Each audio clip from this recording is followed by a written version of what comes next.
নির্বাচন কমিশনের প্রস্তুতি আছে, রাজনৈতিক দল নিবন্ধন আছে, অবৈধ অস্ত্র উদ্ধার আছে এবং নির্বাচনী লেভেল প্লেইং ফিল্ড করার জন্য যেই কার্যক্রম শুরু হওয়া উচিত তার 1% আমাদের দৃষ্টিতে এখন পর্যন্ত পড়েনি।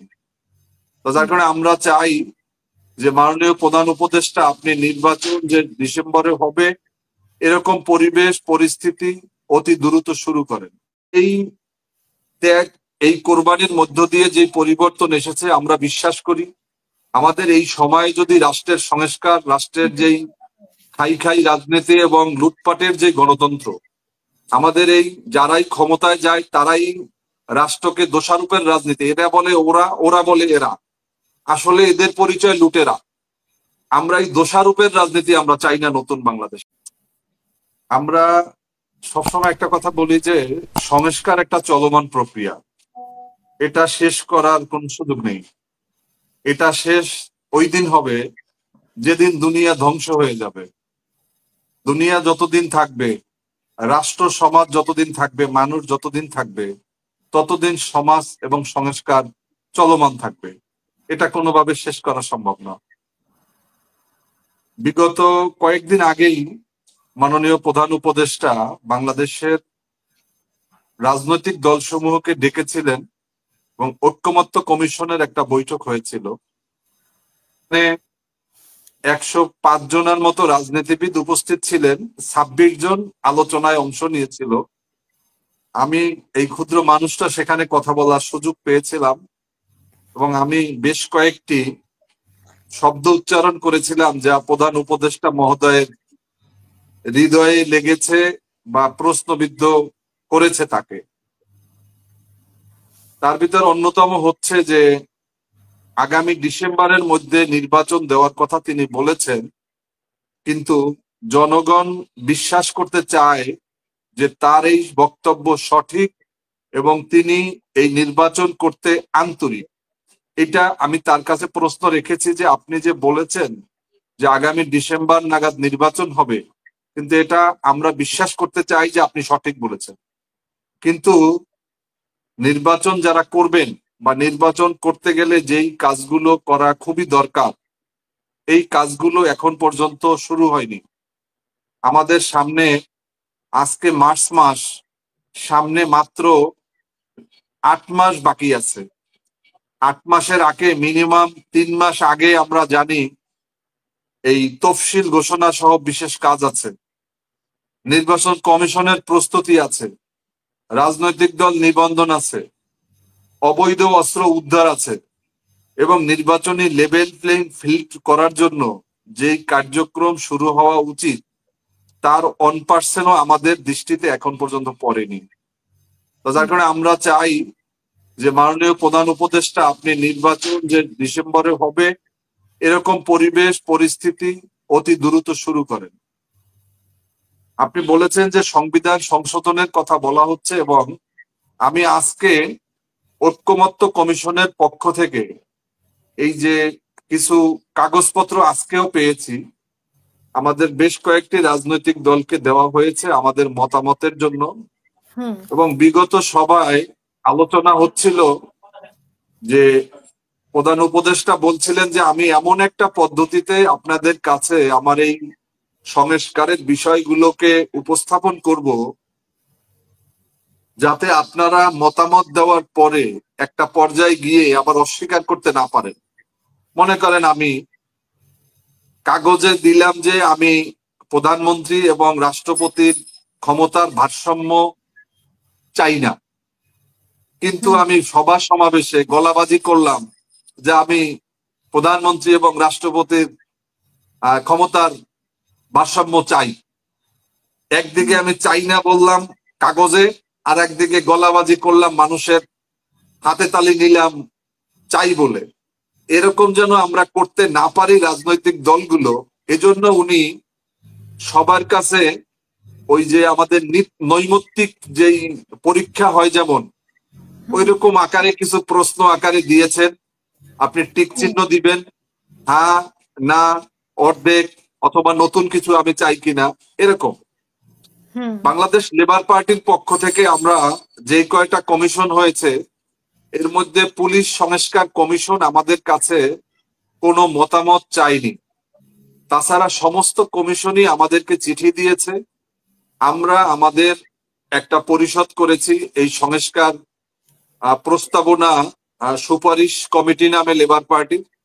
আমাদের এই কমিটির মাধ্যমে আমরা এই সুপারিশগুলো আমাদের লেবার পার্টি যেটাকে মনে করে যে একটা সুন্দর রাষ্ট্র বিনির্মাণের জন্য মুক্তিযুদ্ধের চেতনার যে বাংলাদেশ, সে বাংলাদেশকে আমরা কি কি কাজগুলো হলে আমাদের সেই যে প্রত্যাশা পূরণ হবে, আমরা সবগুলোতে আমরা দিয়েছি। এবং আমাদের সর্বশেষ যে কাগজ দিয়েছে এগুলোও আমরা পরীক্ষা নিরীক্ষা করে আমরা আমাদের মতামত দেব। আমরা সংস্কার চাই। বিএনপি সহ আমরা যারা বিগত 17টি বছর আন্দোলন সংগ্রাম করে রাজপথে আন্দোলনকে জিয়ে রেখেছি, আন্দোলনকে চলমান রেখেছি। আমাদের ছাত্র বন্ধুরা যখন কোটার দাবিতে আন্দোলন করেছে তখন আমাদের এক দফা ছিল। আমাদের এই ছাত্র বন্ধুদের ভিতর থেকে কিছু বন্ধুরা যখন ছাত্রলীগ করত, ছাত্রলীগের পদ পদবি ব্যবহার করত, তখনও আমরা হাসিনা বিরোধী খুনি হাসিনার বিরুদ্ধে আমরা রাজপথে জেল জুলুম হামলা মামলা নির্যাতন সহ্য করেছি। ব্যক্তিগতভাবে আমি নিজে 5বার গ্রেপ্তার হয়েছি, ডজনের উপরে মামলা আমার। আমি যুবলীগের সন্ত্রাসী দ্বারা আক্রান্ত হয়েছি, আমার সমস্ত শরীর সাদা। এই বিগত 5 তারিখের আন্দোলনে বাংলাদেশ লেবার পার্টি বাংলাদেশে খুব বড় মাপের কোনো রাজনৈতিক দল নয়। আমাদের লেবার পার্টির মহানগর সদস্য আউয়াল মিয়া শাহাদাত বরণ করেছে যাত্রাবাড়িতে। আমাদের দুনিয়া কলেজের মেধাবী ছাত্র মিশনের সদস্য নাইম হাওলাদার জীবন দিয়েছে। এই ত্যাগ, এই কোরবানির মধ্য দিয়ে যে পরিবর্তন এসেছে আমরা বিশ্বাস করি আমাদের এই সময় যদি রাষ্ট্রের সংস্কার, রাষ্ট্রের যেই খাই খাই রাজনীতি এবং লুটপাটের যে গণতন্ত্র, আমাদের এই যারাই ক্ষমতায় যায় তারাই রাষ্ট্রকে দোষারোপের রাজনীতি, এরা বলে ওরা, ওরা বলে এরা, আসলে এদের পরিচয় লুটেরা। আমরা এই দোষারোপের রাজনীতি আমরা চাই না নতুন বাংলাদেশে। আমি মুক্তিযুদ্ধের আগের প্রজন্ম নই, আমার জন্ম হয়েছে মুক্তিযুদ্ধের পরে। আমার জন্ম হয়েছে 1977 সালে। তো শহীদ রাষ্ট্রপতি জিয়াউর রহমান যখন বাংলাদেশের, যখন শেখ মুজিবুর রহমান সমস্ত রাজনৈতিক দল নিষিদ্ধ করেছে, 77 সালে শহীদ রাষ্ট্রপতি জিয়াউর রহমান বহুদলীয় রাজনীতি শুরু করেছে। তো রাষ্ট্রের যেই সংস্কার, এই সংস্কার জিয়াউর রহমানের হাত ধরেই শুরু হয়েছে।